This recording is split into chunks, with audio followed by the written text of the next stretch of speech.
CDSL এর মধ্যে আজকে আমরা 2.5% মতন পারফরমেন্স দেখতে পেয়েছি। একদিনেই 36 পয়েন্টের মতন মুভমেন্ট দেখিয়েছে, 1561-তে ট্রেড করছে দেখতে পাওয়া যাচ্ছে। এই সেপ্টেম্বর মাসে আমরা দেখতে পাচ্ছি যে প্রায় 25 লাখের মতন কিন্তু নতুন ডিমার্ট অ্যাকাউন্ট ওপেন হয়েছে দেখতে পাওয়া যাচ্ছে। ব্রোকারেজরা এই মুহূর্তে 2000 থেকে 2100-র কাছাকাছি টার্গেট প্রাইসও দিচ্ছে, রাইট। তার সাথে ফাইলস আমরা দেখতে পাচ্ছি, মিউচুয়াল ফান্ড দেখতে পাওয়া যাচ্ছে যে ফ্রেশ বাইং করছে, সাথে কোম্পানি কন্টিনিউসলি প্রফিট গ্রোথ দেখাচ্ছে এবং এই মুহূর্তেও আমরা দেখতে পাচ্ছি যে কোম্পানি একদম ডেপ ফ্রি কোম্পানি আছে, ব্যালেন্স শিট পজিটিভ দেখতে পাওয়া যাচ্ছে। তো সেই কারণের জন্য কন্টিনিউসলি সিডিএসএল ওপরের দিকে পারফরমেন্স দেখাচ্ছে।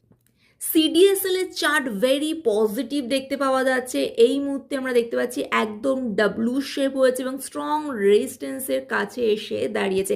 এখান থেকে যদি আরও কিছুটা পারফরমেন্স দেখায় তাহলে সেই ক্ষেত্রে ইন্ডিকেটার হিসাবে আমরা দেখতে পাচ্ছি যে 1600-র কাছাকাছি কিন্তু একটি স্ট্রং রেজিস্ট্যান্স দেখতে পাওয়া যাচ্ছে। 1600-র কাছাকাছি এখানে দেখুন একটি ডাব্লু শেপের আকারও নিয়েছে এবং আজকে অলরেডি মিডিয়ান লাইনের ওপরে ক্লোজিংও দিয়েছে।